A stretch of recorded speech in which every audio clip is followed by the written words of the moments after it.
থাকে। এখানে আমরা যেটা বলছিলাম সেটা হচ্ছে যে ডিবিএমএস কোর্সটা আসলো হচ্ছে মূলত যে আমাদের আগে যে ফাইল ম্যানেজমেন্ট আমরা করতাম, সেই ফাইল ম্যানেজমেন্ট করাটা অনেক কষ্টকর হয়ে যেত।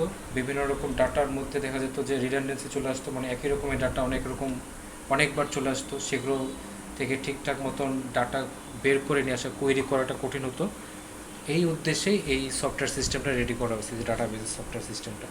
তো এখানে আমরা কি করতে পারি, বিভিন্ন রকম ডাটা আমরা ক্রিয়েট করতে পারি, নতুন নতুন ডাটা সেখানে দিতে পারি, প্রয়োজন অনুযায়ী সেটা আপডেট করতে পারি, সেখান থেকে ডাটা আবার বের করে নিয়ে আসতে পারি। যেমন প্রয়োজন মতো ধরেন কোনো একটা জায়গায় আপনার হচ্ছে স্টুডেন্টের রোল থাকলো, স্টুডেন্টের নেম, তারপরে হচ্ছে তার ডিপার্টমেন্টের নাম, ব্যাচের নাম, কন্ট্যাক্ট নাম্বার থাকলো, এগুলো মিলে আমার হচ্ছে একটা ডাটাবেস সিস্টেম গড়ে উঠলো। কিন্তু আমার দরকার শুধু কোনো একটা ডিপার্টমেন্টের নির্দিষ্ট কিছু স্টুডেন্টের নাম, দেখা গেলো যে শুধু আমি সিএসসি ডিপার্টমেন্টের স্টুডেন্টের নামগুলো বের করতে চাই।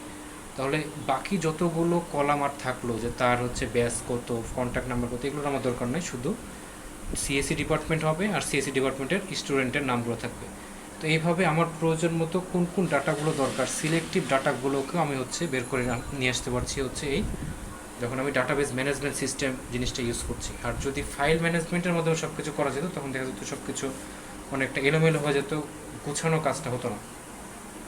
তো এই যে ডিবিএমএস, এই ডিবিএমএসটা কী করছে, যে আপনাকে বা ইউজারকে হচ্ছে একটা এনভায়রনমেন্ট দিয়ে দিচ্ছে, যে সেখানে ডাটাবেস আমি একটা বিভিন্ন রকম ডাটা ক্রিয়েট করব, ইনসার্ট করব, বিভিন্ন রকম ভ্যালুগুলো ইনসার্ট করব, বা কোনোটা যদি আমার কখনো ডিলিট করতে হয়, যে দেখা গেলো যে কোনো একটা স্টুডেন্ট একটা ব্যাচ থেকে চলে গেল, তার ডাটা তো আর নিয়ে বসে থাকার দরকার নেই, তাহলে সেটা হচ্ছে আমি প্রয়োজন মতো দেখা গেলো যে ডিলিট করে দিচ্ছি।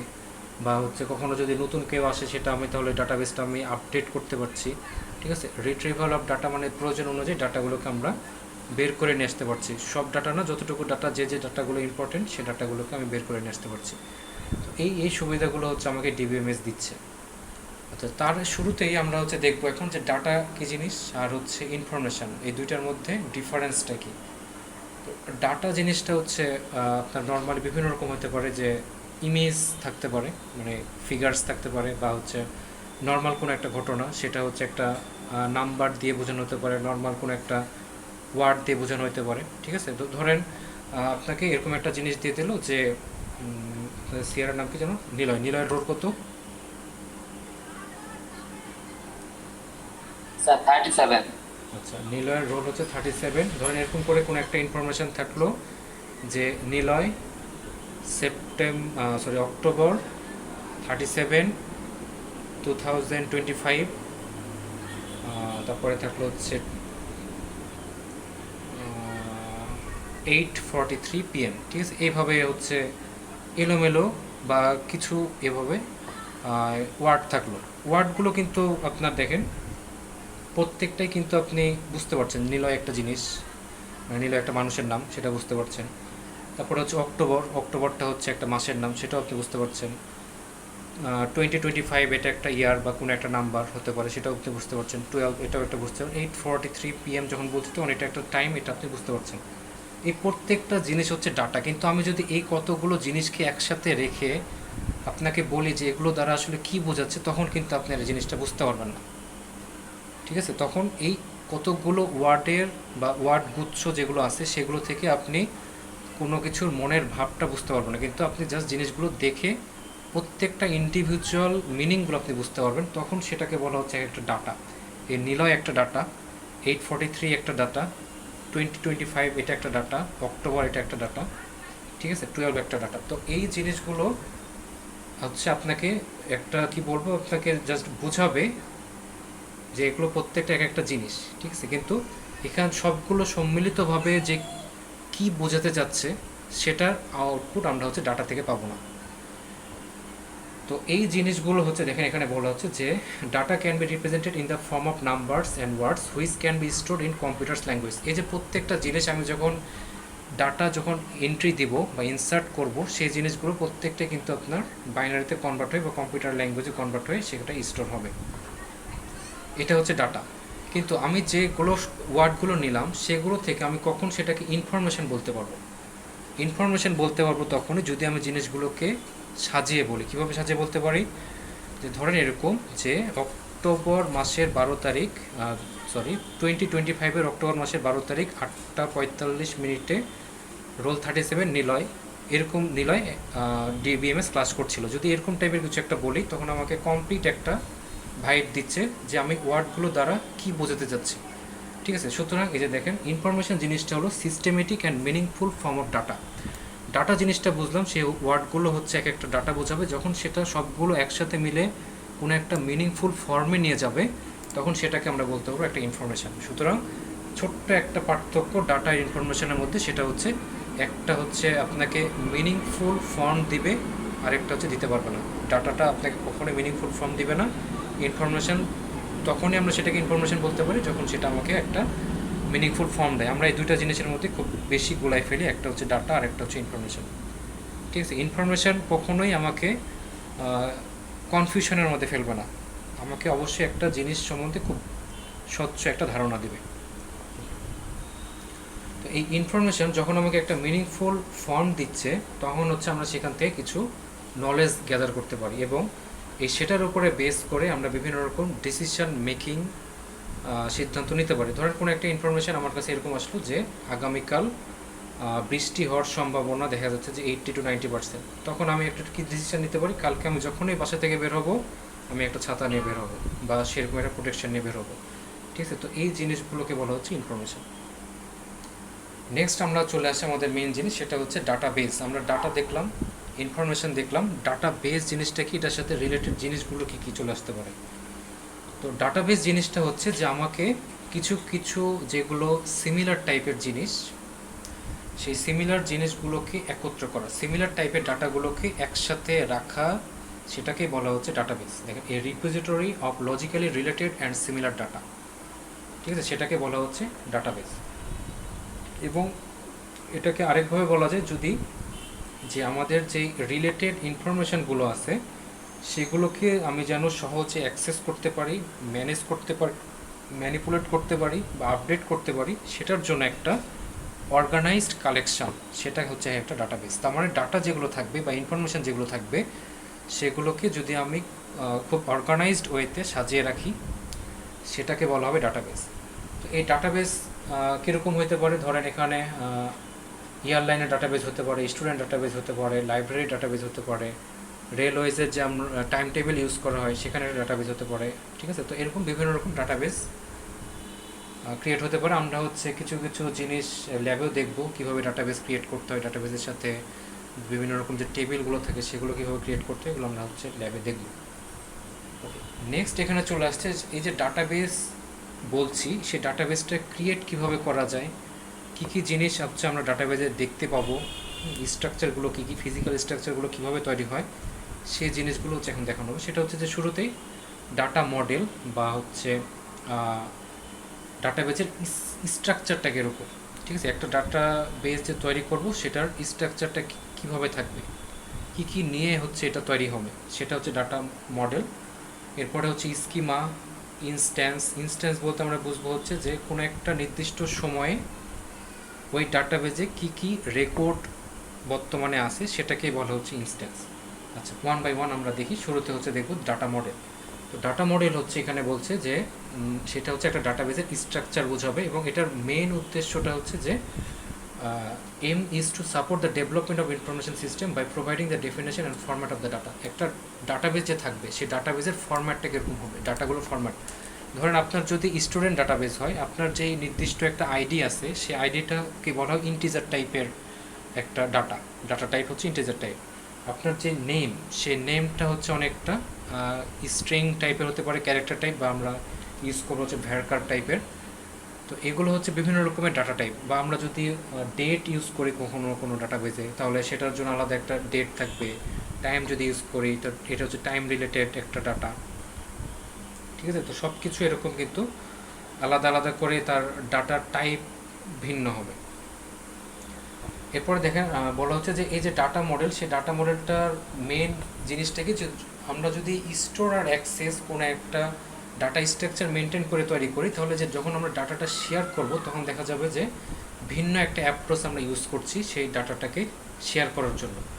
এখন এই ডাটা মডেল জিনিসটা আরও ক্লিয়ার হবে যখন আমরা দেখবো হচ্ছে হাই লেভেল মডেল কী জিনিস, রিপ্রেজেন্টেশন মডেল কী জিনিস, লো লেভেল মডেল কী জিনিস। তার মানে আমরা যখন একটা ডাটাবেজের স্ট্রাকচার দেখব তখন সেই স্ট্রাকচার তৈরির সময় যারা হচ্ছে ডাটাবেস তৈরি করবে তারা একরকম জিনিস দেখবে, ডাটা যারা হচ্ছে অ্যাডমিনিস্ট্রেশনে থাকে তারা একরকম ভিউতে দেখবে, যারা হচ্ছে ক্লায়েন্ট তারা কিন্তু আরেক রকম ভিউতে দেখবে, সবাই কিন্তু সেম জিনিস দেখতে পারে না। ঠিক আছে, যারা হচ্ছে ডাটাবেস তৈরি করে তাদের কাছে ভিউটা একরকম থাকে, ডাটাবেস যারা ম্যানেজ করছে যারা হচ্ছে অ্যাডমিনিস্ট্রেশনে থাকে তারা একরকম ভিউ পায়, এবং যারা ক্লায়েন্ট এন্ডে থাকে তাদের ভিউটা কিন্তু আরেক রকম হয়, সবার কাছে সব রকম কিন্তু অ্যাক্সেস থাকে না। তো এই জিনিসগুলো হচ্ছে আমরা আরেকটু দেখব যখন আমরা নিচে আরেকটু দেখি। শুরুতে হচ্ছে high level model. High level model এখানে বলতে কি বোঝানো হচ্ছে যে এটা ওই ইউজার যারা থাকবে সেই ইউজারের রিকোয়ারমেন্টগুলো কী কী। আমরা যদি একটা ভার্সিটির ওয়েবসাইট বা ভার্সিটির ডাটাবেস নিয়ে চিন্তা করি, সেখানে কী কী জিনিস নিয়ে চিন্তা করতে হতে পারে। ধরেন আমার একটা আরএমএস সিস্টেম রাখতে হবে, রেজাল্ট ম্যানেজমেন্ট করতে হবে বা সেন্ট্রাল ম্যানেজমেন্ট করতে হবে। ঠিক আছে, তো প্রত্যেকটার জন্য আলাদা আলাদা করে আমাকে কিন্তু ডাটাগুলো রেকর্ড রাখতে হবে। তো এই জন্য আমাকে আর কি কি রাখতে হবে, কি কি রাখলে সেগুলো অর্গানাইজড হইতে থাকবে, সেই জিনিসগুলো চিন্তা করতে হয় হচ্ছে এই হাই লেভেল মডেল যখন রেডি করা হয় তখনই। তো এটা হচ্ছে মেনলি যে একটা কনসেপচুয়াল ফর্ম। কনসেপচুয়াল ফর্ম বলতে বোঝানো হচ্ছে যেখানে কি কি মেন জিনিস থাকা উচিত। ঠিক আছে, ধরেন এখানে তিনটা টার্মের কথা বলা হচ্ছে, একটা হচ্ছে এনটিটি, একটা হচ্ছে অ্যাট্রিবিউট, আর একটা হচ্ছে রিলেশনশিপ। এনটিটি জিনিসটা কি, ধরেন একটা স্টুডেন্ট বা ভার্সিটি ডাটাবেজে যদি চিন্তা করি, সেখানে এনটিটি কী হতে পারে, হতে পারে সে স্টুডেন্ট, এটা একটা এনটিটি, টিচার এটা একটা এনটিটি, বা হচ্ছে স্টাফ, হ্যাঁ, তারপর হচ্ছে যে সিকিউরিটি স্টাফ বা এগুলো ধরেন যদি আমি চিন্তা করি, বা হচ্ছে মেডিকেল সেক্টর, তারপর অ্যাডমিনিস্ট্রেশনে যারা থাকেন তারা, এই প্রত্যেকটা সব কিছু মিলে যে একটা ভার্সিটি গড়ে উঠছে, এই প্রত্যেকটা এলিমেন্ট বলা হচ্ছে একটা এনটিটি। ঠিক আছে, এরপরে প্রত্যেকটা এনটিটির নির্দিষ্ট কিছু বৈশিষ্ট্য থাকে না, যেমন হচ্ছে যে একটা স্টুডেন্টের যদি আমি বৈশিষ্ট্য চিন্তা করছি তাহলে কী হতে পারে, তার নির্দিষ্ট একটা আইডি থাকবে, সে একটা নির্দিষ্ট ডিপার্টমেন্টকে রিপ্রেজেন্ট করবে, ডিপার্টমেন্টের নির্দিষ্ট একটা ব্যাচে থাকবে, এরপরে তার হচ্ছে নির্দিষ্ট একটা হোম টাউন থাকতে পারে, তার এক বা একাধিক কন্ট্যাক্ট নাম্বার থাকতে পারে। এই জিনিসগুলোকে বলা হচ্ছে অ্যাট্রিবিউট। ওকে, আর রিলেশনশিপ জিনিসটা কি, এই যে যেমন ধরেন যে স্টুডেন্ট আর টিচার দুইটাকে বললাম হচ্ছে দুইটা এনটিটি, এই দুইটা এনটিটির মধ্যে একটা রিলেশনশিপ আছে, টিচারের সাথে যেমন স্টুডেন্টের একটা রিলেশন আছে, আবার হচ্ছে রিলেশন উল্টাভাবে যদি চিন্তা করি তাহলে হচ্ছে টিচারের সাথে স্টুডেন্টের একটা রিলেশনশিপ আছে। সেটা কীভাবে, ধরেন এখানে আপনারা প্রায় 30 to 40 স্টুডেন্ট আছেন, তারা হচ্ছে এক ডিবিএমএস কোর্স করছেন, আর আমি হচ্ছে সেই কোর্সটা অফার করছি, এটার মাধ্যমে কিন্তু আপনাদের সাথে আমার একটা রিলেশনশিপ গড়ে উঠছে। তো এইভাবে হচ্ছে একটা এনটিটির সাথে এক বা একাধিক এনটিটির কিন্তু রিলেশনশিপ গড়ে ওঠে। এই জিনিসগুলোকে বলা হচ্ছে হাই লেভেল মডেলের মধ্যে। এরপরে আমরা দেখবো হচ্ছে যে রিপ্রেজেন্টেশন মডেল। আমরা যখন একটা ডাটাবেস রেডি করলাম, আমরা হচ্ছে সেই কনসেপচুয়াল ফর্মটা দেখলাম যে কী কী জিনিস থাকতে পারে, কী কী জিনিস রাখতে পারে, মানে একটা আপনারা বলতে পারেন যে একটা ড্রাফট খসড়া রেডি করছি যে কীভাবে এটা রাখলে ভালো হয়, সেই চিন্তাটা করা হচ্ছে হাই লেভেল মডেলে আমরা রেখে আসলাম। এরপরে এটা যখন আমি তৈরি করতে যাব তখন সেটা হচ্ছে আমাকে একটু ফিজিক্যালি চিন্তা করতে হবে, ফিজিক্যাল স্ট্রাকচারটা কীরকম হতে পারে সেই জিনিসটা চিন্তা করতে হতে পারে, মানে চিন্তা করা হয় এখানে রিপ্রেজেন্টেশন মডেলটাকে দিয়ে, যে আমার সামনে যখন আমার ইন্টারফেসটা আসবে তখন কী কী জিনিস দেখাবো আর কি, কী কী জিনিস দেখতে পাবে। দেখেন এখানে বলা হচ্ছে যে representation of data store inside A database, একটা ডাটাবেসের মধ্যে কী কী ডাটা স্টোর করা থাকবে সেই জিনিসের রিপ্রেজেন্টেশনটা এই মডেলের মধ্যে দেখানো হচ্ছে, ফিজিক্যাল স্ট্রাকচারটা দেখা যায়, এবং এন্ড ইউজার যারা, মানে আমরা নেভ ইউজার যারা হচ্ছে ক্লায়েন্ট, তারা হচ্ছে জিনিসটা মানে তাদের ইন্ড থেকে সবচেয়ে বেশি এটা চিন্তা করা হয় এই জিনিসটা। ক্লাসিফিকেশনগুলো দেখেন হায়ারার্কিক্যাল, রিলেশনাল অ্যান্ড নেটওয়ার্ক। তো শুরুতেই এখানে দেখেন যে কিছু এক্সাম্পল দেখানো হচ্ছে যে রিলেশনাল ডাটাবেস, আমাদের যে আরেকটা ছিল রিপ্রেজেন্টেশন মডেল, সেই রিপ্রেজেন্টেশন মডেলের মধ্যে দেখেন এই কয়েকটা জিনিস চলে আসে, যে relational database model. Relational database model জিনিসটা হচ্ছে যেটা কয়েকটা টেবিল, ঠিক আছে, আমাদের ডাটাবেস মানেই হচ্ছে টেবিল, কিছু কিছু থাকবে, সেখানে কিছু রো থাকবে, কিছু কলাম থাকবে, এবং তার মধ্যে ডাটাগুলো ইনসার্ট করা থাকবে, এবং এই যে টেবিলগুলো আছে সেই টেবিলগুলোকে বলা হয় রিলেশন। আমরা নর্মালি তো এরকমগুলোকে আমরা যখন এমএস ওয়ার্ডে ইউজ করি এই জিনিসগুলোকে তো বলা হয় টেবিল, কিন্তু আমরা যখন একটা ডাটাবেসের মধ্যে জিনিসগুলোকে ইউজ করব তখন সেই টেবিলটাকে আমরা নাম দিব হচ্ছে রিলেশন। ঠিক আছে, তো এরকম একাধিক রিলেশনগুলো থাকবে এবং প্রত্যেকটা রিলেশনের মধ্যে আপনার সম্পর্কগুলো থাকবে, যে একটা রিলেশনের সাথে বা একটা টেবিলের সাথে আর একটা টেবিলের কোনো না কোনোভাবে কানেক্ট করার একটা পদ্ধতি থাকবে। ঠিক আছে, তো এই জিনিসগুলোকে বলা হচ্ছে রিলেশনাল ডাটাবেস, যেটা হচ্ছে আপনার 1970-তে একটা আসছিল ইএফ কডের মাধ্যমে, এবং সেটা বিভিন্ন রকম প্রতিষ্ঠানে বিভিন্ন রকম অর্গানাইজেশনে 80s পর থেকে মেনলি এটা ব্যবহার করা শুরু হয়ে গেছে। ওকে, তো এখানে আমরা যে রিলেশনাল ডাটাবেস মডেলের কথা বলা হচ্ছে বা আরডিএমএস, এটার সাথে হয়তো আপনারা পরিচিত হবেন। ডিবিএমএস আর তার চাইতেও আরও একটু যদি আমি স্পেসিফিক করি তাহলে সেটা হচ্ছে আরডিএমএস বা রিলেশনাল ডাটাবেস ম্যানেজমেন্ট সিস্টেম। তো এখানে যেই টার্মিনোলজিস মেন টার্মিনোলজিস সেগুলো হচ্ছে যে ডাটা ভ্যালুস। আমরা হচ্ছে এখানে বিভিন্ন রকম ডাটা যেগুলো এন্ট্রি দিই সেগুলোকে বলা হচ্ছে ডাটা ভ্যালুস, এবং এরপরে আমরা হচ্ছে যেগুলো কলাম থাকে, কলাম কোনগুলো সেগুলো হচ্ছে যে এইগুলো কলাম, এমপ্লয়ি আইডি, তারপরে হচ্ছে এখানে যে লাস্ট নেমটা দেওয়া আছে, ফার্স্ট নেম, ফোন নাম্বার, তার ওয়ার্ক লোকেশনটা কোথায়, হ্যাঁ, প্রজেক্ট 1, প্রজেক্ট 2, প্রজেক্ট 3, এগুলো হচ্ছে এক একটা কলাম। আর রো কোনগুলো, রো হচ্ছে এই যে এমপ্লয়ি আইডি যেটা দেওয়া আছে এ 1 2 3 অ্যাডাম, তারপর এই যে এগুলো যে দেওয়া আছে এগুলোকে বলা হচ্ছে একটা রো। ঠিক আছে, তো এই বরাবর এগুলো হচ্ছে রো, আর উপর থেকে নিচ ভার্টিক্যাল অর্ডার সেটা হচ্ছে কলাম। তো আমরা যখন যখন আমরা ডাটাবেস পড়বো তখন হচ্ছে টেবিলগুলোকে বলবো একটা হচ্ছে কালেকশন বা রিলেশন, আর কলামগুলোকে বলবো হচ্ছে একটা ফিল্ড, রোগুলোকে বলবো হচ্ছে রেকর্ড। দেখেন এখানে সব লেখা আছে, কলামগুলোকে বলা হচ্ছে ফিল্ড, রোগুলো হচ্ছে একটা record, A group of data for related field. ঠিক আছে, তাহলে হচ্ছে যে আমাদের এই যে রোগুলো থাকবে সেগুলো একটা নির্দিষ্ট কিছু ডাটা ক্যারি করবে। ঠিক আছে, এলোমেলোভাবে না, অর্গানাইজড হইতে সব ডাটাগুলো সেগুলো ক্যারি করবে এই রোগুলোতে। টেবিলগুলো কি হলো, যে একটা যে কলামগুলো থাকবে, যে রোগুলো থাকবে সবগুলো মিলে একটা কালেকশন যে হবে সেটাকে আমরা বলছি টেবিল বা রিলেশন। ওকে, এরপরে প্রত্যেকটা টেবিলে এক একটা নির্দিষ্ট আইডেন্টিফায়ার থাকবে। যেমন আপনাদের ক্লাসে একটা প্রত্যেকের একটা আইডেন্টিফায়ার আছে না, আপনাদের যদি নেম সেমও হয় তাও কিন্তু একজন ইন্ডিভিজুয়াল মানুষকে আলাদা করা যাবে। সেটা কিভাবে করা যাবে, কি দিয়ে করা যাবে?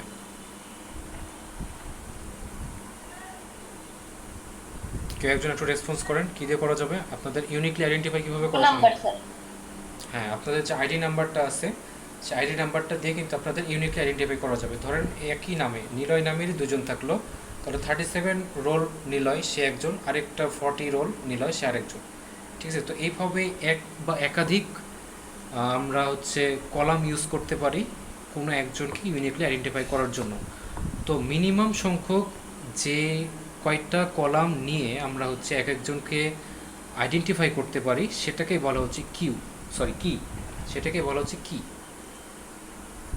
সেটা হচ্ছে একটা নির্দিষ্ট আইডেন্টিফায়ার থাকবে, যাতে আমার যতগুলো একটা ডাটাবেজে যতগুলো ডাটা থাকবে সেই ডাটাগুলোকে যেন আমি ইউনিকলি আইডেন্টিফাই করতে পারি। তাহলে এটা ব্যবহার করার আমার সুবিধাটা কি? কারণ যে কোনো সময় আমার যে কোনো স্টুডেন্টের ইনফরমেশন দরকার হতে পারে, তাহলে আমি যদি ডিরেক্টলি ওই নির্দিষ্ট যে আইডেন্টিফায়ারটা আছে সেই আইডেন্টিফায়ারটা দিয়েই আমি তাকে সার্চ করি, কোয়েরি করি, তাহলে আমি কিন্তু সহজে সেটা এক্সট্রাক্ট করতে পারবো। তো এই জন্য সবসময় ডাটাবেস যেহেতু একটা অর্গানাইজড সিস্টেম, সুতরাং এটার প্রত্যেকটা ক্ষেত্রেই বা প্রত্যেকটা টেবিলেই বা প্রত্যেকটা রিলেশনে দেখবেন হচ্ছে এক একটা নির্দিষ্ট আইডেন্টিফায়ার থাকে, যেন আমার ওইখানে যতগুলো ডাটা আছে আমি যখন যেটা প্রয়োজন তখন যেন সেটা বের করে নিয়ে আসতে পারি। ওকে, তো এই হচ্ছে মোটামুটি জিনিস। আর রিলেশনাল ডাটাবেস মডেলের মধ্যে আমরা হচ্ছে অনেক রকম কিছু ইউজ করতে পারি, এসকিউএল সার্ভার ইউজ করতে পারি, ওরাকল ইউজ করতে পারি। আর হচ্ছে এগুলো মেনলি রিলেশনাল ডাটাবেস মডেলের জন্য ইউজ করা হয়। আমরা ল্যাবে চেষ্টা করব হচ্ছে জ্যাম্পের মাধ্যমে ডাটাবেসগুলো দেখানোর, যদি সেখানে সম্ভব হয় তাহলে অনলাইনেই প্রোগ্রামিজ আছে সেখানেও করা যেতে পারে। অনেকে হয়তো ওয়ার্ক বেঞ্চের সাথেও পরিচিত আছে আপনাদের, সেখানেও করা সম্ভব, মানে অনেক রকম প্ল্যাটফর্ম আছে। ওকে, এরপরে আমরা দেখব হচ্ছে যে স্কিমা যে জিনিসটা ছিল সেটা আসলে কি বোঝায়। দেখেন আমরা একটু আগে যেটা দেখে আসলাম, একটু আগে ওই জায়গাটা নিয়ে যাই, সেটা হচ্ছে যে রিপ্রেজেন্টেশন মডেল। সেটা কিন্তু হচ্ছে একটা ডাটাবেজ কীভাবে তৈরি হচ্ছে, কী কী জিনিস সামনে থাকবে, সে একটা ফিজিক্যাল স্ট্রাকচারটা দিচ্ছিল যে রিপ্রেজেন্টেশন মডেলের মাধ্যমে। এরপরে যে স্কিমাটা বলা হচ্ছে, সেই স্কিমাটা জিনিসটা হচ্ছে যে একটা লজিক্যাল স্ট্রাকচার দিবে। লজিক্যাল স্ট্রাকচার জিনিসটা কি, যে হচ্ছে যে আপনি তো একটা ডাটাবেসের মধ্যে অনেক কিছুই নিয়ে আসতে পারেন। একটা স্টুডেন্টের তো কম জিনিস নাই তার রিলেটেড ইনফরমেশান, কিন্তু একটা ভার্সিটির জন্য কতটুকু ইনফরমেশান না থাকলেই নয়, সেগুলোই হচ্ছে আমি রাখবো। নাহলে তো এক ডাটাবেস সিস্টেমটা অনেক বড় হয়ে যাবে, যখন বড় হয়ে যাবে সেটা ম্যানেজ করাটাও কঠিন হয়ে যাবে। সুতরাং আমাকে লজিক্যালি চিন্তা করতে হবে যে আমাকে কী কী জিনিস এখানে রাখা যেতে পারে। ঠিক আছে, তো এই লজিক্যাল স্ট্রাকচার নিয়ে আমি যখন চিন্তা করব, তখনই হচ্ছে এই জিনিসটা চলে আসে, যে স্কিমা জিনিসটা। আরেকটা জিনিস হচ্ছে সেটা যে সব রকম ইনফরমেশান সবার কাছে দেওয়াটাও ঠিক না। যেমন ধরেন, এটা এক্সাম্পল দিই, ধরেন আমরা যখন আরএমএসে আপনাদের নাম্বারগুলো ইনপুট দিই, আপনারা কোথায় কত মার্কস পাইছেন, ইন্ডিভিজুয়ালি ইন কোর্সে কত মার্কস, ফাইনাল এক্সামে কত মার্ক, ফাইনাল এক্সামে প্রত্যেকটা যেই সেকশন থাকে 1 2 3 4 5 6, প্রত্যেকটাতে কোনটাতে কত, সেগুলো হচ্ছে আমরা দেখতে পাই। তারপরে হচ্ছে যেই ইন কোর্সে প্রত্যেকটাতে কত মার্কস সেটা দেখা যায়। কিন্তু আপনারা যখন আরএমএস থেকে রেজাল্টটা দেখেন, তখন দেখা যায় যে শুধু আপনারা গ্রেডটা দেখতে পাচ্ছেন। ঠিক আছে, বা ইন্ডিভিজুয়াল ইন কোর্সে টোটাল আউট অফ 50 কত, বা ফাইনালে আউট অফ 50 কত, সেগুলো হচ্ছে দেখতে পাচ্ছেন। তো এই জিনিসটা হচ্ছে যে ডাটাবেস কার কার কাছে কতটুকু রাখা দরকার। ঠিক আছে, বা হচ্ছে আমাদের ইন্ডে যারা কোর্স টিচার থাকছে, তাদের ইন্ডে হচ্ছে মার্ক এন্ট্রি দেওয়ার একটা সিস্টেম থাকছে, আপডেট করার একটা সিস্টেম থাকছে, কিন্তু আপনারা শুধু দেখতে পাচ্ছেন, রেড মোডে থাকছে, রাইট মোডে কিন্তু আপনার কাছে যাচ্ছে না। এই জিনিসগুলো হচ্ছে যে লজিক্যালি চিন্তা করতে হয় যে কাকে কোনটাতে কতটুকু পরিমাণে অ্যাক্সেস দিব, এগুলোকে বলা হচ্ছে লজিক্যাল স্ট্রাকচার। তো এই জিনিসগুলো হচ্ছে, দেখেন এখানে বলা হচ্ছে ক্লাসিফিকেশন 3 রকম হতে পারে, ফিজিক্যাল, কনসেপচুয়াল, এক্সটার্নাল। তো এই জিনিসগুলো আসলে কি, ফিজিক্যাল স্কিমা বলতে আসলে কি বোঝাচ্ছে? ফিজিক্যাল স্কিমা বলতে বোঝাবে যে কোনো একটা যে ডাটাবেসটা আসলো, সেই ডাটাবেসের বিভিন্ন রকম ফাইল, সে আমরা যে কম্পিউটার যখন ইউজ করি, আমরা যখন এক ফোল্ডার থেকে তার ভিতরে যতগুলো ফাইল আছে সেগুলোতে যখন অ্যাক্সেস করি, আমাদের উপরে একটা কিন্তু ডিরেক্টরি দেখায়। ঠিক আছে, তো এই ফিজিক্যাল স্কিমাটা ঠিক ওই রকম টাইপের, যে আমি কোন কোন পাথ ধরে ধরে এই পর্যন্ত আসছি, বা হচ্ছে এই যে ডাটাবেসটা ক্রিয়েট করছি, এখানে যে স্টোরেজটা আমি রেডি করছি, সেখানে হচ্ছে যে ফাইলগুলো কী কী, বা ফাইলগুলো কী অ্যারেঞ্জমেন্ট আছে, কোন ফোল্ডারের ভিতরে কোন ফাইল গেছে, তারপরে হচ্ছে কোন ফাইল আছে, সেটার একটা অর্গানাইজড একটা সিস্টেম এখানে দিয়ে দেয়, অ্যাক্সেস পাথগুলো দিয়ে দেয়। ওকে, এরপরে হচ্ছে কনসেপচুয়াল যে স্কিমা, সেখানে হচ্ছে যে আমরা একটু আগে যেই এন্টিটিসগুলো বললাম, তারপর হচ্ছে তার যে অ্যাট্রিবিউটগুলো বললাম, সেই এন্টিটিস বা অ্যাট্রিবিউট সহ যে এন্টিটিসগুলো থাকে, তাদের বিভিন্ন রকম এন্টিটিসের মধ্যে যে রিলেশনশিপ, ঠিক আছে, কোনটার সাথে কোনটা কীভাবে রিলেশন, এই রিলেশনটাও বিভিন্ন রকম হতে পারে। যেমন ধরেন, যদি স্টুডেন্ট টিচারের রিলেশন বলি, তাহলে এটা কিন্তু ওয়ান টু ম্যানি একটা রিলেশনশিপ। সেই রিলেশনশিপ বিভিন্ন রকম হতে পারে, one to many, many to one, one to one, many to many. ঠিক আছে, তো দেখেন টিচারের সাথে যদি আমরা স্টুডেন্টের রিলেশনটা চিন্তা করি, একজন টিচার সে যখন কোনো একটা কোর্স অফার করছে, কোর্সটা কিন্তু নিচ্ছে অনেক স্টুডেন্ট, কিন্তু কোর্স অফার করছে একজন পার্টিকুলার কোর্স টিচার। সুতরাং এখানে কোর্স টিচার ইন্ড একজন, আর স্টুডেন্ট ইন্ডে আছে হচ্ছে অনেকজন। সুতরাং এই রিলেশনটা আমরা বলতে পারি এভাবে, যে ম্যানি টু ওয়ান বা ওয়ান টু ম্যানি এই রিলেশনশিপ। ওকে, সেটা হচ্ছে যে এন্টিটিসের মধ্যে রিলেশনশিপটা কেমন, সেটা হচ্ছে কনসেপচুয়াল স্কিমার মধ্যে দেখায়। আর এক্সটার্নাল স্কিমার মধ্যে দেখায় যখন আমার সব কিছু রেডি, আমার যখন ইউজারের কাছে আমি জিনিসগুলো দেখাবো, তখন কতটুকু দেখাবো। আরেকটা ছোট্ট এক্সাম্পল দিই, ধরেন আপনি যখন এটিএম বুথ ইউজ করেন, তখন আপনারা যখন কার্ডটা পাঞ্চ করে দিলেন, এরপরে আপনার কার্ড পাঞ্চের পরেই কিন্তু আপনার নিচের চেক ব্যালেন্সে যে আপনি হচ্ছে ব্যালেন্সটা চেক করতে পারেন, বা আপনার বিভিন্ন রকম অপশান দেখা যায় আপনি কী কাজ করতে যাচ্ছেন। কিন্তু আপনি যেই ব্যাংকের এটিএম বুথে গেছেন, ওইখানে তো ওই ব্যাংকের ডাটাবেসে আপনি তো একা না, আপনি একা কাস্টমার না, বরং আপনি একা ক্লায়েন্ট না, এরকম অনেক লাখ লাখ হাজার হাজার তাদের ক্লায়েন্ট আছে। প্রত্যেকের ইনফরমেশান বা প্রত্যেকের ব্যালেন্স কি আপনি চেক করতে পারেন? আপনি তো একজন ওই ব্যাংকের কার্ড হোল্ডার, এই কার্ডের অ্যাক্সেস দিয়ে আপনি কি বাকি সবার ইনফরমেশান অ্যাক্সেস করতে পারেন? কখনোই পারেন না। আপনি শুধু নিজের ইন্ডিভিজুয়াল আপনার যেই কার্ডটা আছে সেই কার্ডের মাধ্যমে যতটুকু আপনাকে ওই ব্যাংকের থেকে আপনাকে যতটুকু অ্যাক্সেস দিচ্ছে ততটুকুই কিন্তু আপনি দেখতে পাচ্ছেন। তো এই জিনিসটা হচ্ছে যে এক্সটার্নাল স্কিমাতে চিন্তা করা হয় যে ইউজার কতটুকু দেখবে, কোন ইউজারকে আমি কতটুকু দেখাবো, কতটুকু তার কাছ থেকে হাইড করে রাখবো, সেই জিনিসটা চিন্তা করা হচ্ছে এই এক্সটার্নাল স্কিমাতে এসে। ওকে, আর ইনস্ট্যান্স জিনিসটা কি, সেটা হচ্ছে শুরুতে বলে নিয়ে এসেছিলাম যে নির্দিষ্ট একটা সময়ে আমার ডাটাবেজে কত কী ডাটা আছে। ধরেন কোনো একটা ডাটা হচ্ছে আপনার ডিলিট হয়ে গেছে, কোনো মানে ডিলিট করা হয়েছে প্রয়োজনে বা আপডেট করা হয়েছে, তারপরে একটা নির্দিষ্ট সময়ে আপনার কি ডাটাটা আছে সেটা হচ্ছে যদি আমি দেখতে চাই, সেটাকে বলা হচ্ছে ইনস্ট্যান্স। ওই অবস্থায় যতগুলো ডাটা আপনার আছে, এটা হচ্ছে একটা ইনস্ট্যান্স। ওকে, এখন হচ্ছে যে ডাটাবেজের মধ্যে কি কি জিনিস আমরা চিন্তা করি, কি কি থাকে, একটা ডাটাবেজের কম্পোনেন্টগুলো কি কি।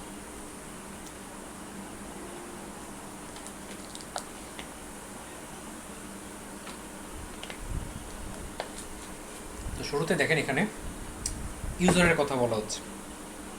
ডাটাবেস তৈরি হচ্ছে কিন্তু ইউজার যাতে এফিসিয়েন্ট বা কনভিনিয়েন্ট উপায়ে জিনিসটাকে ব্যবহার করতে পারে সেজন্য। তো এই ইউজার তো অবশ্যই লাগবে ডাটাবেসে। এখন এই ইউজার যে আছে সেই ইউজার আবার তিন রকমের হতে পারে। তিন রকম কীভাবে? ডাটাবেস কেউ নিশ্চয়ই তৈরি করবে, তাকে আমরা বলছি হচ্ছে অ্যাপ্লিকেশন প্রোগ্রামার। সে ডাটাবেস তৈরি করে দিল জাস্ট, এরপরে প্রত্যেকটা অর্গানাইজেশনে কিন্তু অ্যাডমিন প্যানেল থাকে। তাদের কাজই হচ্ছে বিভিন্ন রকম অ্যাক্সেস দেওয়া, বা হচ্ছে আমাদের যেমন আইটি সেকশনে আছে তারা হচ্ছে এই জিনিসগুলো যেমন ম্যানেজ করে, ঠিক আছে। তো তারা হচ্ছে সেই অ্যাডমিনিস্ট্রেশনের কাজটা করে, অ্যাডমিন হিসেবে কাজ করে। তো ডাটাবেসের সাথে আমাদের যেমন ডাটাবেস প্রোগ্রামার লাগবে, অ্যাপ্লিকেশন প্রোগ্রামার লাগবে, তেমন হচ্ছে এগুলো ম্যানেজ করার জন্য অ্যাডমিনিস্ট্রেশনের প্যানেলও লাগবে।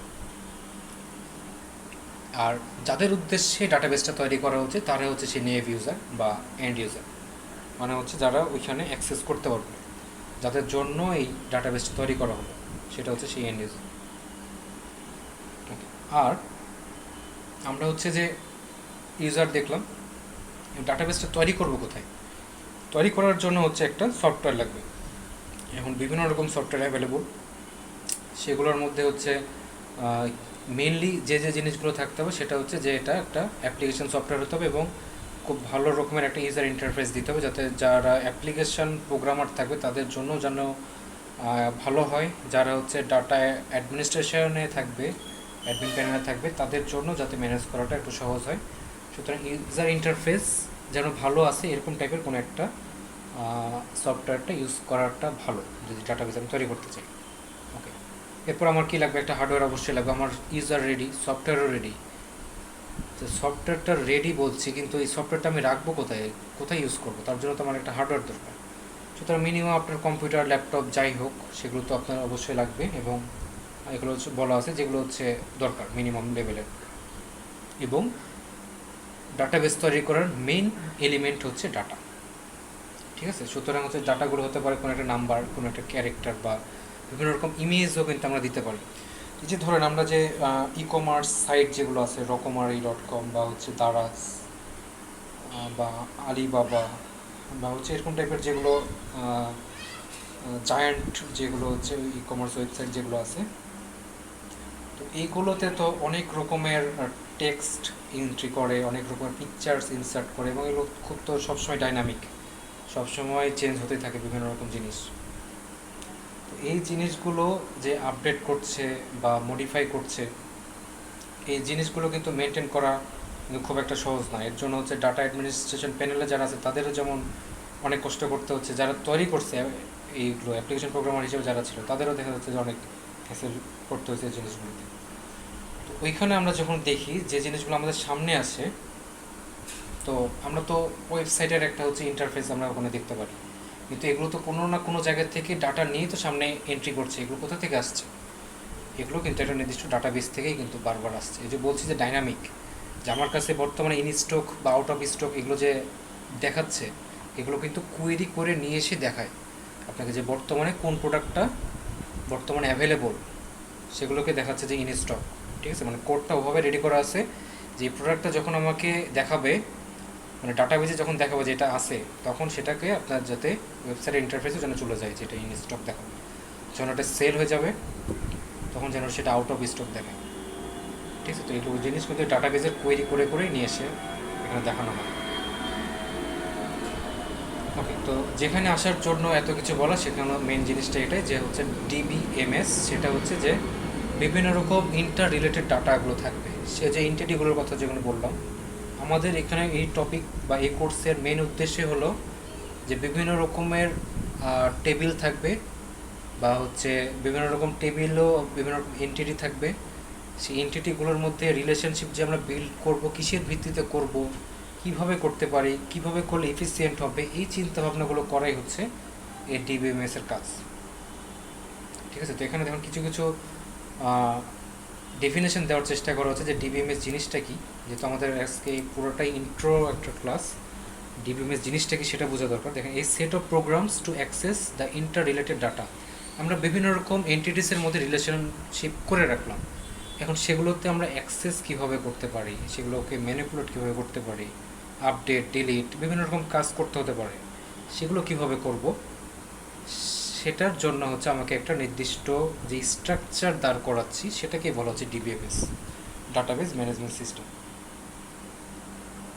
ওকে, তাহলে এখানে দেখেন বলছে যে আমি কি নিজের ইচ্ছা মতো ডাটা এখানে এন্ট্রি করব, সেটাও এখানে একটা রেস্ট্রিকশন আছে। বলছে যে DBMS contains information about a particular enterprise. আপনি যখন কোনো একটা টেবিলে স্টুডেন্টের ইনফরমেশান রাখছেন, তার মধ্যে হঠাৎ করে একটা টিচারের ইনফরমেশান দিয়ে দেবেন না, তাহলে কিন্তু সেটার স্ট্রাকচার ওয়েতে থাকবে না, অর্গানাইজড ওয়েতে থাকবে না, এবং সব কিছু এলোমেলো হয়ে যাবে তার মধ্যে, কারণ তখন ওই অবস্থাতে কোয়েরি করাও কঠিন হয়ে যাবে। সুতরাং যখন কোনো একটা স্টুডেন্টের এন্টিটি রেডি করছেন, স্টুডেন্টের তাদের অ্যাট্রিবিউট সহ একটা এন্টিটি রেডি করছেন, তখন শুধু স্টুডেন্টের ইনফরমেশানগুলো যেন ক্যারি করে। যখন টিচার এন্ডে থাকবে তখন যেন টিচারদেরই শুধু ইনফরমেশানগুলো ক্যারি করে, এটা হচ্ছে মেনটেন করতে হবে।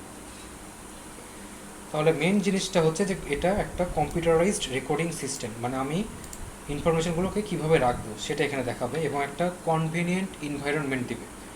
সেটা বলা হচ্ছে যে নির্দিষ্ট একটা অর্গানাইজড যে সিস্টেম, এই জন্য বলা হচ্ছে যে এটা কনভিনিয়েন্ট একটা এনভায়রনমেন্ট দেবে ইউজারকে।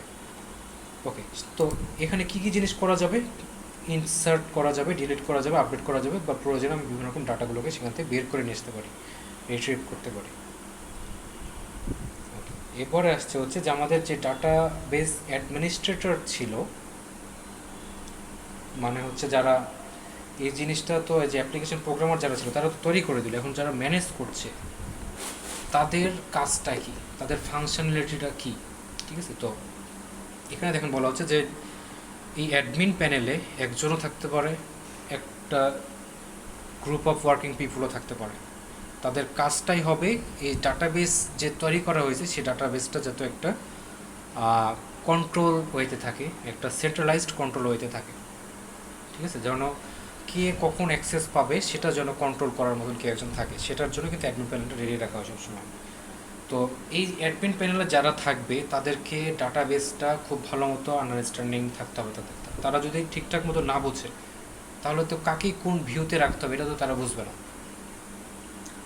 এবং তাদের আরেকটা কি কাজ, সেটা হচ্ছে যে যতগুলো ডাটাবেসে যত কিছুর অ্যাক্টিভিটিস আছে সবগুলোর মধ্যে একটা কোঅর্ডিনেট করতে হয়, কারণ যেহেতু অ্যাডমিনের মোটামুটি সব জায়গাতে অ্যাক্সেস থাকে, সব এন্ড থেকেই অ্যাক্সেস থাকে, সুতরাং কার সাথে কার রিলেশনশিপ করতে হবে, কতটুকু পরিমাণে করতে হবে, কীভাবে করতে হবে, এগুলো কিন্তু সে চিন্তা করতে পারে। তার ফাংশনগুলো যদি আমরা একটু দেখি, যে হচ্ছে সে স্কিমা ডিফাইন করছে এবং স্টোরেজ স্ট্রাকচার বা অ্যাক্সেস মেথডগুলো কীরকম হবে। যেমন ধরেন যে একটু আগে যেটা দেখে আসলাম যে একটা এন্টিটির ভিতরে অনেক রকম অ্যাট্রিবিউট থাকতে পারে, কী কী অ্যাট্রিবিউট আমি রাখবো বা কতটুকু হচ্ছে আমি দেখাবো, সেগুলো কিন্তু হচ্ছে এই অ্যাডমিন প্যানেলের কাজ। এরপরে বলা হচ্ছে যে সে যেহেতু ইউজার ভিউ থেকেও দেখতে পাচ্ছে, এন্ড ইউজার থেকেও সে দেখতে পাচ্ছে, আবার অ্যাপ্লিকেশন প্রোগ্রাম যতটুকু যা কিছু দেখতে পায় সবই অ্যাডমিন প্যানেল দেখতে পায়, সুতরাং যে কোনো এন্ড থেকে সে কিন্তু মডিফিকেশন বা আপডেটেশন কিন্তু সে নিয়ে আসতে পারে। এরপরে দেখেন এই জিনিসটা খুব ইম্পর্টেন্ট, যে granting user authority two access the database. তার হাতেই কিন্তু কন্ট্রোলটা আছে, সে কাকে কাকে অ্যাক্সেস দিবে। ধরেন আমরা যখন বিভিন্ন ওয়েবসাইটে বা সেখানে আমরা যখন লগ ইন থাকে, বা আমরা যখন ফেসবুক, হ্যাঁ সেখানে তো মেটা থেকে সব কিছু অ্যাক্সেস করা হচ্ছে, আমরা যখন লগ ইন করছি তখন সেটাও তো একটা ডাটাবেজে যে স্টোর হচ্ছে, আপনি যখন বারবার লগ ইন করছেন, সে কিন্তু বারবার সেই ডাটাবেজে যে চেক দিচ্ছে যে এটা কি আদৌ আমার ডাটাবেজে এই ডাটা কি স্টোর করা আছে কি না। যখনই ম্যাচ করছে তখনই কিন্তু আপনাকে অ্যাক্সেস করতে দিচ্ছে। সুতরাং এই যে একটা অথরিটি অ্যাক্সেস দিচ্ছে, সেই অথরিটিটা কারা, সেটাই হচ্ছে সেই অ্যাডমিনিস্ট্রেটর। এই অ্যাডমিনিস্ট্রেটর আরও কি কাজ, ইউজার যখন কোনো একটা ডাটাবেস ইউজ করবে তখন সে কি কি কাজ করছে সেই ডাটাবেস ইউজ করার সময়, তার পারফরমেন্সগুলোকে মনিটর করে সবসময়। আপনারা হয়তো খেয়াল করে থাকবেন বিভিন্ন রকম কুকিজ আছে। আচ্ছা, আপনারা দেখেন না অনেক সময় আসে না অ্যাকসেপ্ট অল কুকিজ, এই টাইপের কিছু কোনো একটা ওয়েবসাইট ভিজিটের সময়। জি স্যার, দেখি। হ্যাঁ, এইগুলো কিন্তু আপনার হচ্ছে অনেকটা সময় এই আপনাদের অনেক কিছু কিন্তু ডাটা রেকর্ড করে রাখে তারা এইভাবে। কীভাবে, ধরেন ছোট্ট একটা যদি উদাহরণ দিই, আপনারা হয়তো অনেকেই ট্রাভেল এজেন্সির সাথে যুক্ত থাকতে পারেন, তারা হয়তো জিনিসটা ভালো বুঝবেন। যখন একটা নির্দিষ্ট সময় মনে করেন টিকিটের যে দাম, এয়ার টিকিটের দাম, এই দামটা কিন্তু হচ্ছে ওঠানামা করে। ঠিক আছে, ধরেন এখান থেকে থাইল্যান্ডে যাওয়ার যদি আমি এয়ার টিকিট করতে যাই, এখন একরকম আপনি টিকিটের ভ্যালু দেখবেন, এয়ার টিকিটের ভ্যালু কিছুদিন পরে দেখতে পারেন যে অন্যরকম হয়ে গেছে। এই জিনিসটা হচ্ছে ভ্যারি করে কিসের উপর ভ্যারি করে হচ্ছে যে দেখা যায় যখন ওই জায়গাটাতে সেম প্লেসে যখন বেশি পরিমাণে হিট হয়, দেখা যাচ্ছে যে এই সময়টাতে বা এটা দেখা যাচ্ছে যে থাইল্যান্ড যাওয়ার জন্য একটা মৌসুম, অনেক মানুষ হচ্ছে সেই জায়গাটাতে এখন যেতে চাচ্ছে, তখন দেখা গেলো যে যেহেতু চাহিদা বেশি টিকিটের দামটা বেড়ে গেল। ঠিক আছে, তারপরে হচ্ছে যখন দেখা যাবে যে একটু অফ সিজন বা ওখানে যাওয়ার পরিমাণটা কমে যাচ্ছে, তখন দেখা যাচ্ছে যে টিকিটের পরিমাণ ফল করছে। আবার এমনও হয় যে খুব আপনার 15 তারিখেই আপনার হচ্ছে ফ্লাইট, আপনি হচ্ছে আজকে বসছেন টিকিট করতে, তখন দেখা যাবে অনেক বেশি পরিমাণ আপনার টিকিটের প্রাইসটা বেড়ে যাবে। অনেক আগে কাটলে টিকিটের পরিমাণটা কম থাকে। তো এইভাবে কিন্তু জিনিসটা কিন্তু ওঠানামা করে। তো এইখানে জিনিসটা বলার উদ্দেশ্যটা হচ্ছে যে তারা কিন্তু একটা রেকর্ড রাখছে সবসময়, যে আমার কাস্টমাররা যখন আপনি কোনো একটা ধরেন বাংলাদেশ বিমান বা হচ্ছে ইউএস বাংলা এয়ারলাইন, এই এয়ারলাইন যেগুলোতে হোক, যে সেগুলোর মাধ্যমে আমরা যখন টিকিটের ভ্যালুটা দেখতে যাচ্ছেন, আপনি যখন সার্চ করছেন যে বাংলাদেশ টু থাইল্যান্ড বা হচ্ছে ঢাকা টু ব্যাংকক আপনি হচ্ছে এয়ার টিকিট করতে যাবেন, অনেক মানুষ যখন অ্যাক্সেস করছে তখন সেই ট্র্যাকটা কিন্তু রাখে যে কতগুলো মানুষ এখানে হিট করছে, যে এই টিকিট সার্চ করছে। তখন এই জিনিসটা বোঝা মাত্রই তারা কিন্তু চাহিদাটা ক্যাচ করে এবং সেই অনুযায়ী দেখা যাচ্ছে যে টিকিটের পরিমাণটা আপনার আপ ডাউন করছে। ঠিক আছে, তো এটাই বলা হচ্ছে যে মনিটরিং পারফরমেন্স, এবং সেই অনুযায়ী যে চেঞ্জটা আনছে সেটাকে বলা হচ্ছে রেসপন্ড। ঠিক আছে, তো এইটা হচ্ছে অ্যাডমিন প্যানেলের কাজ। ওকে, নেক্সট আমরা দেখবো হচ্ছে যে ডাটাবেস ল্যাঙ্গুয়েজ। আমরা যখন ডাটাবেসগুলো তৈরি করব তখন হচ্ছে কি কি টাইপের ল্যাঙ্গুয়েজ আমরা ইউজ করব। তো এখানে দেখেন শর্টকাট ফর্ম আছে, এগুলো ডিডিএল বলে, ডিএমএল, ডিসিএল, হ্যাঁ আরেকটা আছে ডিটিএল, এটা যদি এখানে দেওয়া নাই। আচ্ছা দেখো, যাই হোক, ডিডিএল সেটাকে বলা হবে data definition language. Data definition ল্যাঙ্গুয়েজের মধ্যে কী আছে আমরা তা আস্তে আস্তে দেখব। তারপরে যে ডিএমএল সেটাকে বলা হচ্ছে ডাটা ম্যানিপুলেশন ল্যাঙ্গুয়েজ, এবং ডিসিএল সেটা হচ্ছে ডাটা কন্ট্রোল ল্যাঙ্গুয়েজ। আচ্ছা, ডাটা বেস ল্যাঙ্গুয়েজ জিনিসটা আসলে কি? এটা হচ্ছে আমরা যে বললাম যে আমরা ইনসার্ট করতে পারি, ডিলিট করতে পারি বা মডিফিকেশন করতে পারি, এই জিনিসগুলো যে আমরা ইনস্ট্রাকশনগুলো লিখবো বা কোডগুলো যে লিখবো, প্রত্যেকটা কোডগুলো লিখাটাকে বলা হচ্ছে যে আমরা একটা সেট অফ ল্যাঙ্গুয়েজ ইউজ করে তৈরি করি। সেগুলোই হচ্ছে এই যে 3-4টা জিনিস। ঠিক আছে, ওকে, তাহলে আমরা একটু নিচে যাই, তাহলে আমরা জিনিসগুলো ক্লিয়ার হবো। সেটা হচ্ছে যে শুরুতে আমরা দেখবো যে ডিডিএল জিনিসটা আসলে কী বোঝাচ্ছে। ওকে, জিনিসটা দেখেন যে ডিডিএল, এটা দ্বারা আমরা বুঝবো হচ্ছে যে ইউজ বাই ডাটাবেস ডিজাইনার, যারা হচ্ছে এটা ওই যে খসড়া রেডি করে, যারা স্কিমা বলতে কিন্তু আমরা বুঝবো যারা হচ্ছে খসড়া ডিজাইন করছেন যে আমি কী কী জিনিস রাখবো একটা ডাটাবেসের ভিতরে। এখনও কিন্তু সফটওয়্যারে সে হাত দেয়নি, ইমপ্লিমেন্টেশনে কিন্তু এখনো শুরু হয়নি, তার আগেই হচ্ছে একটা রাফ ডিজাইন করছে কী কী রাখা যেতে পারে। তো সেই অবস্থাতে সেগুলোকে বলা হচ্ছে যে ডাটা ডেফিনিশন ল্যাঙ্গুয়েজ।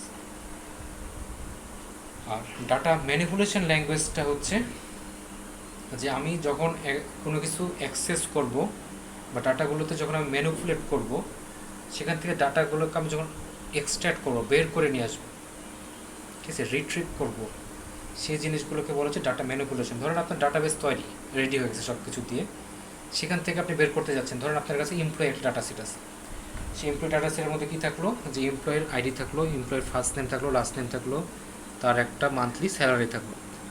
এখন এখন আপনি বের করতে যাচ্ছেন কি, যে যাদের স্যালারি 1,00,000 টাকার উপরে সেসব এমপ্লয়ির আমি ফার্স্ট নেম লাস্ট নেম দেখতে চাই। এইগুলো পড়ে যাবে হচ্ছে ডাটাবেস ম্যানিপুলেশন ল্যাঙ্গুয়েজ। আপনি সেখান থেকে ডাটাগুলোকে বের করে নিয়ে আসতে যাচ্ছেন, ঠিক আছে। তো এটাকে বলা হচ্ছে ডিএমএল। আর ডিসিএল জিনিসটা কি, সেটা হচ্ছে আমরা নর্মালি যে কাজগুলো সবচেয়ে বেশি করবো, select, insert, update, delete, execute, uses, ঠিক আছে। মানে হচ্ছে আমি ডাটাগুলোকে নিজের মতো করে ব্যবহার করবো, কখনো ইনসার্ট করতে পারি ডাটাবেসে, কখনো ডিলিট করতে পারি, কোনো কোনো জিনিস আপডেট করতে পারি। সেগুলো যেহেতু কন্ট্রোলটা আছে সেই অ্যাপ্লিকেশন প্রোগ্রামার, আপনারা তো অ্যাপ্লিকেশন প্রোগ্রামার ইন থেকে কাজগুলো করবেন যেহেতু, সুতরাং ডিসিএলটা আপনাদের এন্ডে থাকবে। সেটা হচ্ছে যে অনেকটা কম্পিউটার প্রোগ্রামিং ল্যাঙ্গুয়েজের মতোই আমরা হচ্ছে কোড করে করে ডাটাবেসটা রেডি করব।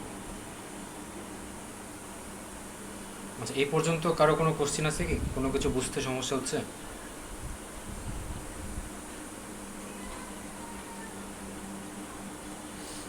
আচ্ছা, সিআর কি আছে? সিআর একজন বলেন যে হচ্ছে এই পর্যন্ত কোনো কিছু বুঝতে কি কঠিন হলো কিনা?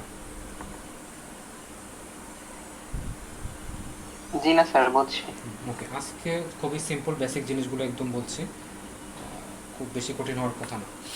ওকে, এরপর আমরা যেটা দেখবো সেটা হচ্ছে যে ডাটাবেসের সিস্টেম আর্কিটেকচারটা কেমন। আমরা হচ্ছে ডাটাবেস ধরেন তৈরি করে ফেললাম, এখন এই ডাটাবেস যেগুলো থাকবে সেই ডাটাবেসগুলোর আর্কিটেকচার আমি কাদের জন্য ডাটাবেস তৈরি করছি সেই অনুযায়ী কিন্তু আর্কিটেকচারটা ভিন্ন হবে। তো দেখেন এখানে 3 ধরনের ক্লাসিফিকেশনের কথা বলা হচ্ছে, যে centralised DBMS architecture, client server architecture, distributed database. তো এই নামগুলো থেকে কিন্তু মোটামুটি একটা আইডিয়া পাওয়া যাচ্ছে যে আর্কিটেকচারগুলো কেমন। যেমন ধরেন সেন্ট্রালাইজড ডিবিএমএস আর্কিটেকচার যেটার কথা বলা হচ্ছে, তাহলে এখানে নিশ্চয়ই একটা সেন্ট্রাল থেকে কেউ বাকিগুলোকে কন্ট্রোল করবে। আমরা একটু স্ট্রাকচারটা দেখে আসি। দেখেন এখানে এই ফিগার দেখে মনে বোঝা যাচ্ছে যে সেন্ট্রালাইজড ডাটাবেস, একটা নির্দিষ্ট ডাটাবেসে থাকবে, সকল ডাটা ওই ডাটাবেসের মধ্যে স্টোর করা থাকবে, এবং যতগুলো ক্লায়েন্ট থাকবে সেই হচ্ছে সেই ডাটাবেস থেকে ডাটাগুলোকে নিতে পারবে, অন্য কোথাও থেকে নিতে পারবে না, একটা জায়গাতেই সব ডাটা স্টোর করা থাকবে। দেখেন এটাকে বলা হচ্ছে যে ট্র্যাডিশনাল একটা ফর্ম, যতগুলো ডাটা আছে, যতগুলো ফাংশনালিটি আছে, যতগুলো অ্যাপস আছে, সব কিছু একটা নির্দিষ্ট জায়গায় থাকবে, বাকি ক্লায়েন্টগুলো সেখান থেকে অ্যাক্সেস নেবে। এটা হচ্ছে সেন্ট্রালাইজড ডিবিএমএস আর্কিটেকচার। যদি আমরা একটু ক্লায়েন্ট সার্ভার আর্কিটেকচারে যাই, তখন দেখা যাবে যে একটা নির্দিষ্ট পিসি বা নির্দিষ্ট একটা হচ্ছে ডেস্কটপই হচ্ছে আপনার সার্ভার হিসেবে কাজ করবে, এবং বাকি যেগুলো হচ্ছে ক্লায়েন্ট থাকবে সেগুলো হচ্ছে ওই সার্ভারের মাধ্যমে বিভিন্ন ডাটাতে অ্যাক্সেস করতে পারবে। তাহলে যদি আমরা চিন্তা করি তাহলে এগুলোর মধ্যে পাওয়ারফুল কী হবে, যেহেতু বেশি সংখ্যক ডাটাগুলোকে অ্যাক্সেস করছে হচ্ছে সার্ভারের ভিতরে, মানে সার্ভারেই সব ডাটাগুলো স্টোর করা থাকবে, এবং ক্লায়েন্টগুলো সেই সার্ভার থেকে ডাটাগুলোকে হিট করবে বা নেওয়ার চেষ্টা করবে। অনেক সময় আমরা বলেন যে সার্ভার জ্যাম হয়ে গেছে, তার মানে কি অনেকগুলো ক্লায়েন্ট একসাথে ওই সার্ভারে হিট করছে। তো এই হচ্ছে সেই জিনিসটা এখানে ফিগারের মাধ্যমে দেখানো হচ্ছে, যে একটা নির্দিষ্ট পিসি সেখানে হচ্ছে সার্ভার হিসেবে কাজ করছে, এবং এটার থ্রুতে বিভিন্ন ক্লায়েন্টের কাছে ডাটাগুলোকে কিন্তু যাচ্ছে, ঠিক আছে। তার মানে ধরেন যে এরকম হতে পারে যে প্রত্যেকটা ক্লায়েন্টের কাছে নির্দিষ্ট কিছু ডাটা আছে, এটার কাছে কিছু ডাটা আছে, এটার কাছে কিছু ডাটা আছে, এটার কাছে আছে, কিন্তু যখন এক্সটার্নাল কোনো ডাটাতে সে অ্যাক্সেস করতে যাচ্ছে তখন দেখা যাচ্ছে যে তার সার্ভারের হেল্প নিতে হচ্ছে, ঠিক আছে। ধরেন আপনাদের নির্দিষ্ট পিসিতে তো কিছু কিছু ফাইল থাকে, ফোল্ডার থাকে, সেগুলো তো আপনার নিজস্ব আছে, অন্য কোথাও থেকে যদি কিছু নিতে চান তাহলে হচ্ছে আপনাকে সার্ভার থেকে সেই জিনিসটা নিতে হবে, সেখান থেকে ডাটাটা রিট্রিভ করতে হবে। এরপরে হচ্ছে যে ডিস্ট্রিবিউটেড ডাটাবেস আর্কিটেকচার। এই জিনিসটা কি, এখানে ফিগারটা মনে হয় ঠিক মতন বোঝা যাচ্ছে না। এখানে দেখেন ফিগারটা হচ্ছে এরকম টাইপের যে এখানে বিভিন্ন রকম ডাটাবেস কিন্তু আছে। আগে যেমন সেন্ট্রালাইজড আমরা যখন দেখছিলাম তখন কিন্তু ডাটাবেস ছিল একটাই, বিভিন্ন রকম ক্লায়েন্ট কিন্তু ওই ডাটাবেসে হিট করার চেষ্টা করছিল। কিন্তু আমরা যখন ডিস্ট্রিবিউটেড ডাটাবেস যাব তখন ডাটাবেস কিন্তু অনেক, কিন্তু এই ডাটাবেস যে অনেকগুলো ডাটাবেস থেকে বিভিন্ন রকম ডাটা নিয়ে কিন্তু একটা নির্দিষ্ট নেটওয়ার্কের মধ্যে রাখা হচ্ছে। আমরা যখন ক্লাউডের কথা বলি, গুগল ক্লাউড বা বিভিন্ন রকম ক্লাউডের কথা যখন বলি তখন কিন্তু এই জিনিসটা ঠিক এরকম টাইপের যে বিভিন্ন ডাটাবেস থেকে ডাটাগুলো নিয়ে একটা পার্টিকুলার জায়গায় সে হচ্ছে স্টোর করছে। এখানে সেটাকে হচ্ছে নেটওয়ার্ক দিয়ে বোঝানো হচ্ছে। ঠিক আছে, তো এখানে দেখেন সেই নেটওয়ার্কের মাধ্যমে কিন্তু বিভিন্ন ডাটা বা বিভিন্ন প্রয়োজন মতো ডাটাগুলো নির্দিষ্ট কোনো ডাটাবেসে চলে যাচ্ছে। ধরেন দেখা গেলো যে এখানে স্টুডেন্টের ডাটা আছে, টিচারদের ডাটা আছে, স্টাফদের ডাটা আছে, সেই স্টুডেন্টের ডাটাবেসগুলোকে একদিকে নিল, এখান থেকে টিচারদের নিয়ে হচ্ছে আরেকটা ডাটাবেস তৈরি হলো, স্টাফদের নিয়ে আরেকটা ডাটাবেস তৈরি হলো। ঠিক আছে, তো এই প্রত্যেকটা আলাদা আলাদা সিস্টেম কিন্তু এখান থেকে, কিন্তু সবগুলোর ইনফরমেশান একটা কোনো একটা জায়গায় স্টোর করা আছে, সেটা হচ্ছে সেই এই যে নেটওয়ার্কের ভিতরে।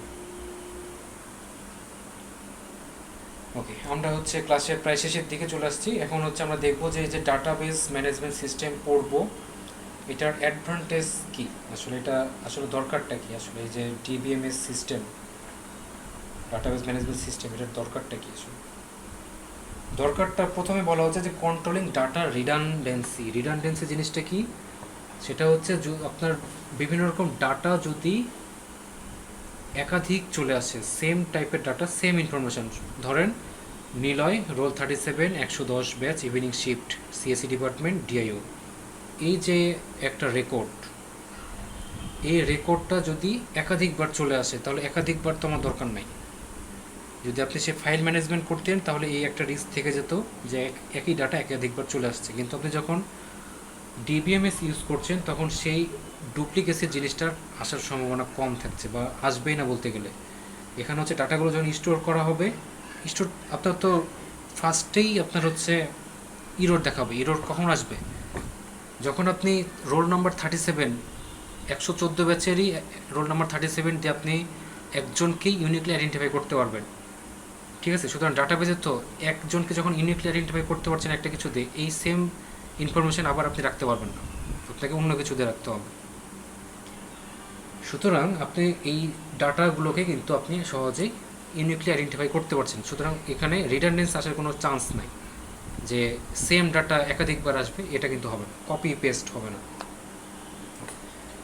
এরপর হচ্ছে ডাটা কনসিস্টেন্সি। যেহেতু একই ডাটা বারবার আসছে না বা হচ্ছে সেম টাইপের ডাটা সেম জায়গাতেই থাকছে, সুতরাং কনসিস্টেন্সি বজায় থাকছে। কীভাবে থাকছে, ধরেন আপনার এই যে রোল নাম্বার 37 যিনি আছেন তার কন্ট্যাক্ট নাম্বার কোনো একটা জায়গায় স্টোর করা আছে। যদি একাধিক জায়গায় তার ইনফরমেশনগুলো থাকতো তাহলে বারবার যত জায়গায় তার কন্ট্যাক্ট নাম্বার আছে আমাকে কিন্তু বারবার সেই জায়গাগুলোতে চেঞ্জ করতে হতো। এবং কোনো একটা জায়গায় যদি মিস চলে যেত, যে ফোন নাম্বারটা তিনি বর্তমানে ইউজ করছেন না সেটাও কিন্তু থেকে যাওয়ার একটা সম্ভাবনা থাকতো যদি আমি ফাইল ম্যানেজমেন্টে করতাম। কিন্তু যখন আমি ডিবিএমএস ইউজ করছি তখন কিন্তু যেহেতু একটা নির্দিষ্ট জায়গাতেই একবারই তার ইনফরমেশনগুলো থাকছে, সুতরাং যদি তার মডিফাই করতে হয়, আপডেটও করতে হয়, সেটা কিন্তু আমি সহজে করতে পারছি। রিডান্ডেন্সি হচ্ছে না, কনসিস্টেন্সিও বজায় থাকছে। ওকে, এরপরে বলা হচ্ছে যে control over concurrency in a computer file base system in updating one may override the values recorder by the other. ঠিক আছে, তাহলে এটা যেটা বোঝাচ্ছে যে ফাইল বেস ম্যানেজমেন্ট সিস্টেমে দেখা গেলো যে কোনো এক ফাইলে আপনি ডাটাটা ঠিকঠাক করলেন, আরেক ফাইলে এন্ট্রি ঠিকঠাক করতে ভুলে গেছেন, তাহলে কিন্তু একটা ঝামেলা লাগবে। ঠিক আছে, এটা বিভিন্ন জায়গায় ওভাররাইট হয়ে যাবে যে কোনো একটা জায়গায় ঠিক করা আছে, কোনো একটা জায়গায় ঠিক করা নাই। তো ডিবিএমএসে এই সমস্যাটা হওয়ার কোনো সম্ভাবনা নাই।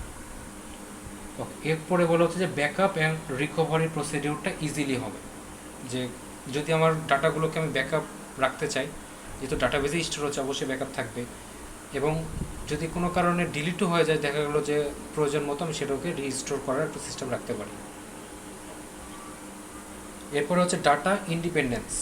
ডাটা ইন্ডিপেন্ডেন্স বলতে এখানে বোঝাচ্ছে যে দেখেন এখানে বলছে separation of data structure of database from application program.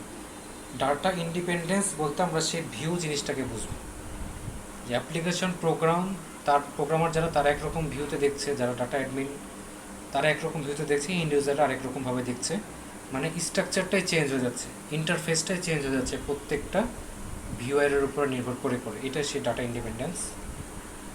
এরপরে হচ্ছে আমরা যদি ডিসঅ্যাডভান্টেজে চলে যাই, কিছু কিছু প্রত্যেকটা জিনিসেরই সুবিধা যেমন আছে অসুবিধাও তেমনই আছে, সুবিধা অসুবিধা নিয়েই থাকবে সিস্টেম। তো ফাইল ম্যানেজমেন্টে হচ্ছে আপনার খুব বেশি খরচ হচ্ছে না, আপনার হচ্ছে কাগজপত্রতেই সব কিছু থাকবে, ফাইলের পর ফাইল অনেক কিছু স্টোর করা থাকবে, এটা একটা মেথড। আর হচ্ছে যদি আপনি সব কিছুতেই কম্পিউটারাইজড ওয়েতে চলে যান, তাহলে হচ্ছে আপনার জিনিসটা দেখা যাবে যে আপনাকে একটা হার্ডওয়্যার সেট দিতে হবে, নির্দিষ্ট একটা সফটওয়্যার লাগবে, তো সেগুলো হচ্ছে একটা নির্দিষ্ট তো কস্ট ইফেক্টিভ ব্যাপার, সুতরাং একটা কস্ট লাগবে।